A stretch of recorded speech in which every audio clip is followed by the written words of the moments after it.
Okay, everybody, I apologize for whatever reason my podcast microphone is not working. So I'm going to have to get real close to the camera so you can hear me.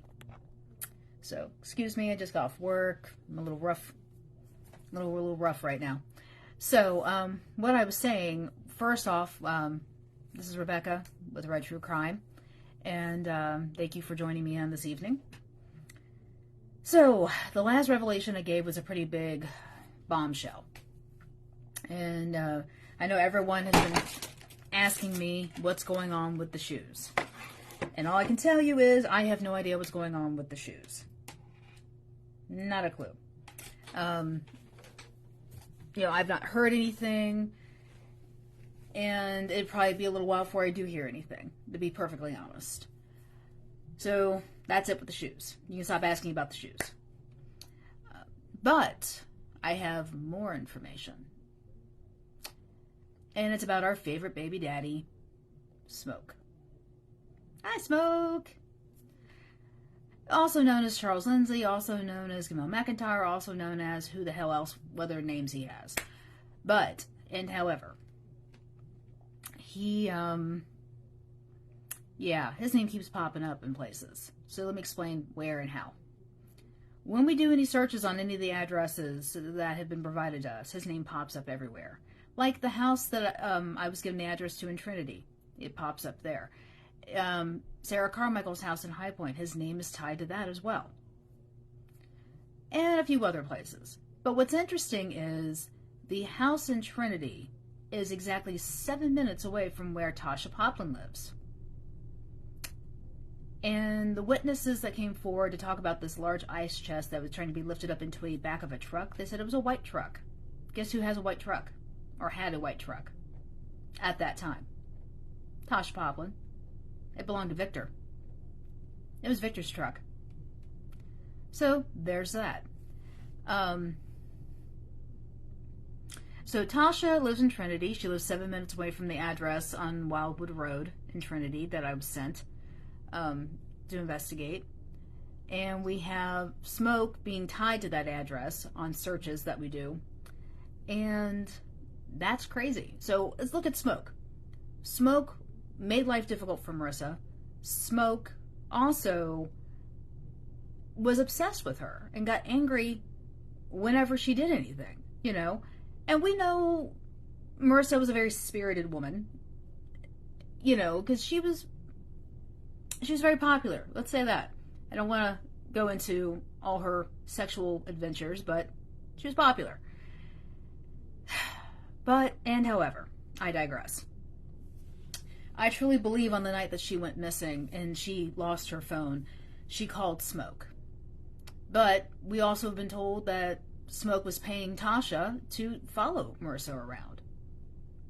We already know that. He was following her around. Having someone follow her around, keeping tabs on her because he didn't want to let her go completely. But at the same time, he flat out told her, "You are the worst mistake of my life. I regret ever meeting you." And people don't just say that when they're angry. I mean, there's a sense of hatred there for something like that to come out. And I will say, if he is...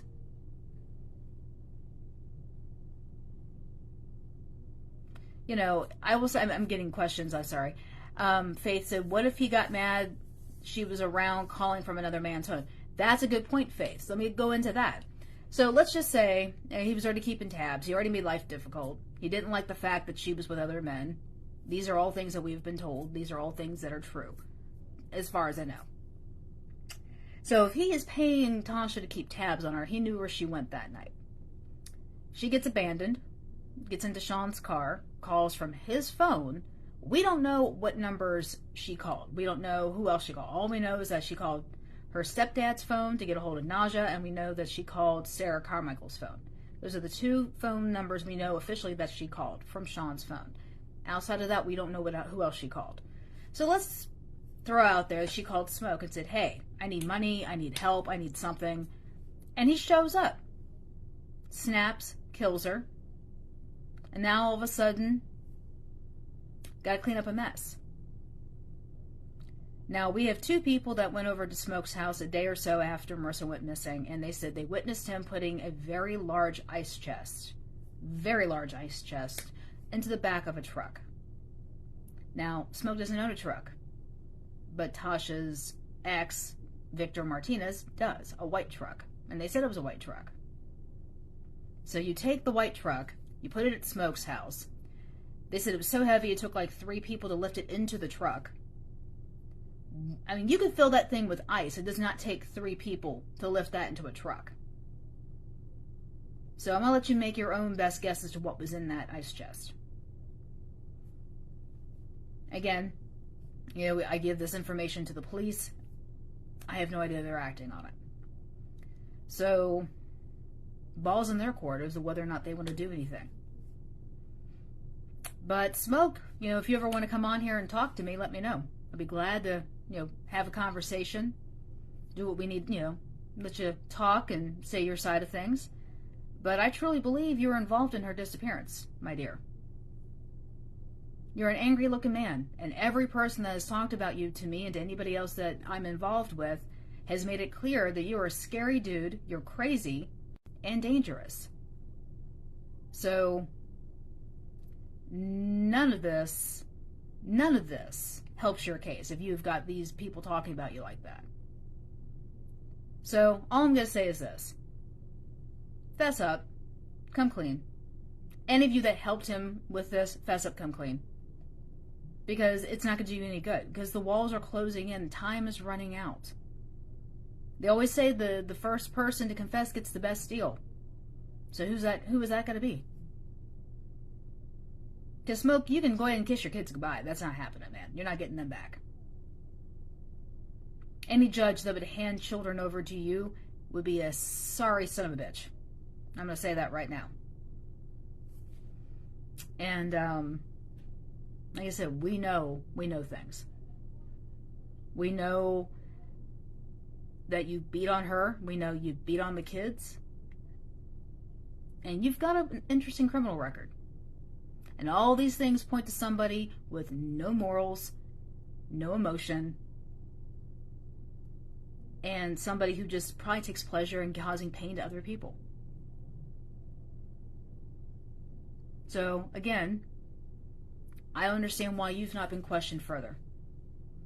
Because the detective told me the only thing you were worried about was these child abuse charges against you. You could give a damn less about where she was or what happened to her. This is a woman who gave you 4 kids. And this is how you look at her like that? What the hell's the matter with you? For the rest of your life, Smoke, you're going to be walking around and people are always going to be whispering behind your back. Did he do it? Did he not do it? Your kids are always going to look at you kind of side-eye like, did Daddy kill Mommy? We don't know. But it looks like you did. And it looks like you had some help disposing of her body. So I'm going to say again, those of you who know what he did and helped him cover things up, you're going down too. So if you want the best deal, you better speak up. Because time is running out. Time is running out. So at this point, I'll take a couple questions if anybody has any.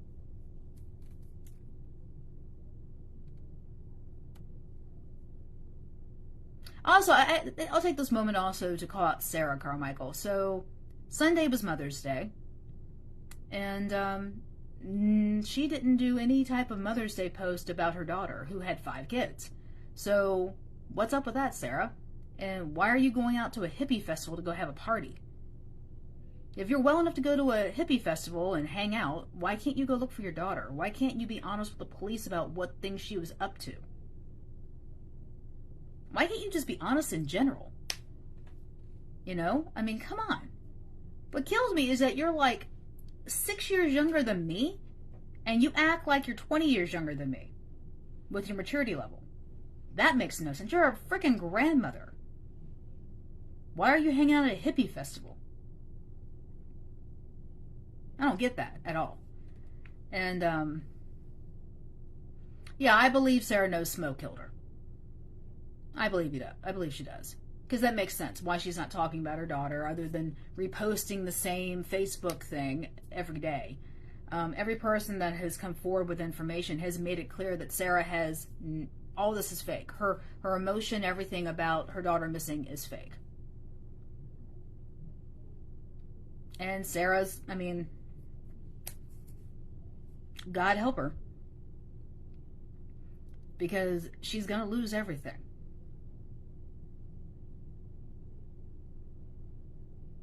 Right. I agree with you, Faith. She says anything that makes her look like she failed. And she did. I mean, even if she says nothing, she still looks like she failed. You can't sit there and deny what Marissa was up to on the side. I mean, it's all over the internet. You know, the escort pages and her Facebook posts and her Instagram. I mean, she made it very, very clear what she was doing. Yeah, she worked at Waffle House. She had a legitimate source of income, but she was doing other stuff too. And it doesn't do you any good to deny that side of her life, because it's going to come back and bite you. And I think that's what happened to Marissa. I think that came back and bit her. I truly believe that side of her life is what got her in trouble. And probably why she's missing, if not dead. And at this point, I mean, we're at 4 months since she's been gone and getting on into 5, and those kids have no idea where their mother is, and no one else does either. And I think the media, I think the detectives, I think everybody's given up, and that's a darn shame, because you know, I'm not gonna lie, I haven't posted in a few days because I'm exhausted. You know, coming up with these, you know, what to say on these lives, thinking about what's going on with her, trying to track down leads. And I work a full-time job, and I have a house to maintain. I have kids to take care of myself. You know, I'm a widow. My husband's no longer around to help me with my kids. And my oldest is special needs. So I have a lot going on myself. And it breaks my heart to know that her kids are in foster care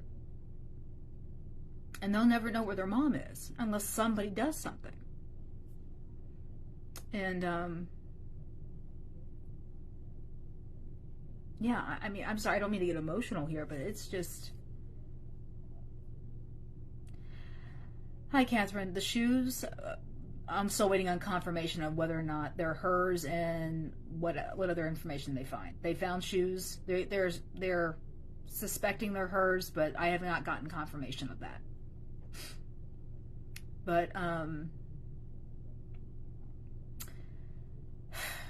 yeah, I'm sorry. I guess it threw me off track a little bit. So, I mean, she has a child with no arms. He has spinal dysplasia, or skeletal dysplasia. And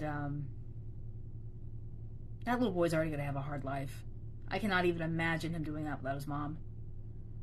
I mean, seriously, that is crazy. And smoke for a father, really? Talk about not winning the lottery.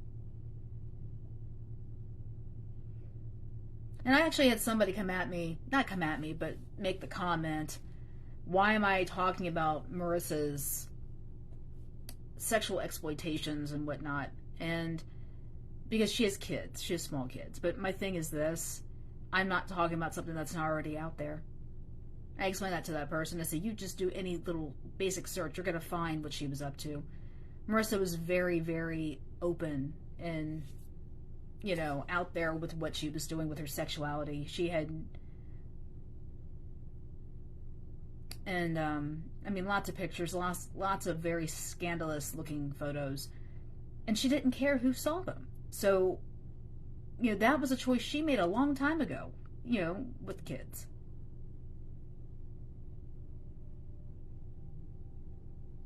I mean, yeah, that's a good question, Faith. I mean, yeah, Marissa was not ashamed of what she was doing. Not ashamed. That was one thing. Sarah had made the comment that she said that Janasia had hit on Marissa, or had a thing for Marissa. And that she said Marissa got on, like, oh, I'm not into that. I don't go that way. But we know she did go that way, because she had a relationship with a woman at one point. So we do know that.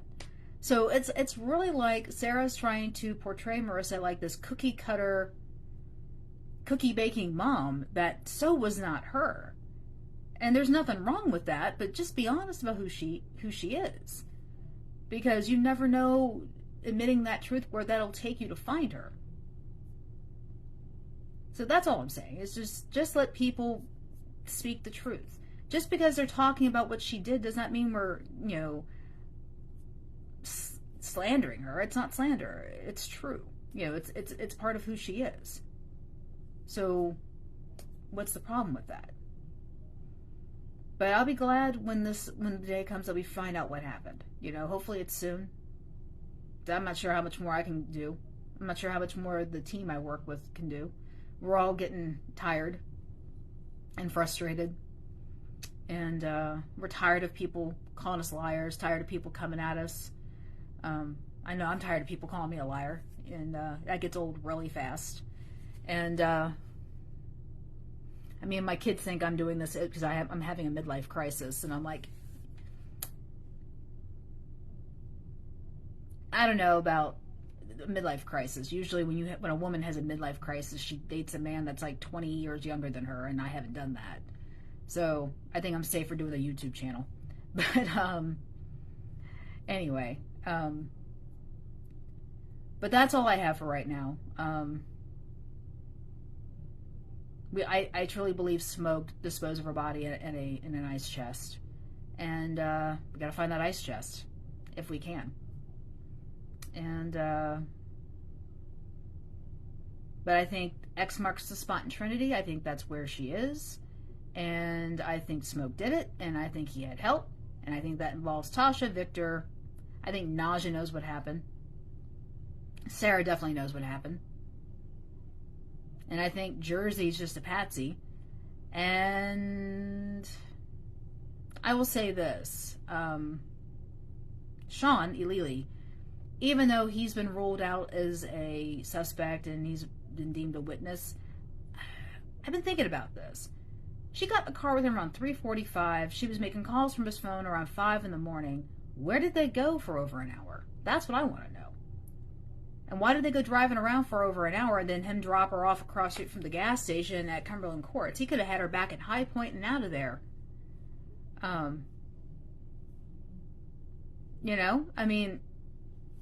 Where they were at High Point's only like 25 minutes. He could have definitely dropped her off at home and came back to Greensboro and called it a day. So, yeah. Sex. Yeah, most likely they were having sex. And that's probably why Smoke went off on her. Because he was probably like, what the hell? Because if we look down what she was doing that day, according to Naja, she was sleeping with Mo earlier that day at his place. And then later on, she leaves with Jersey from the club. And someone says she was in Jersey's car having sex with him. And now she most likely was having sex with Sean for that time frame. So whether it was fun, money, I have no idea. But, we've had too many people say that Marissa just got around. She was wild. She had no problem, going after somebody's boyfriend. Multiple people I have talked to, this was her MO. This is what she did. And absolutely crazy how that all worked out. But like I said, I think Smoke is the guy we need to look at. And I think everybody else around him, around this case, Tasha, Victor, Naja, Sarah, I think all of them know where she is. And what definitely happened to her. I really believe that. And the detectives on this case need to start calling people and questioning them further, because this is getting old. It's getting old fast. It's like you've got your people right in front of you. If you can't prove it, okay, I understand that, but, just investigate a little bit harder, please. Go out to Trinity. Go back to that house. Take some dogs. Go find something. She's probably out. There's a massive creek that runs behind that property. How do we know that she's not in that creek bed somewhere? Come on. Something. Her kids just missed Mother's Day with her. God only knows what other holidays they're going to miss before they find out the truth of what's going on.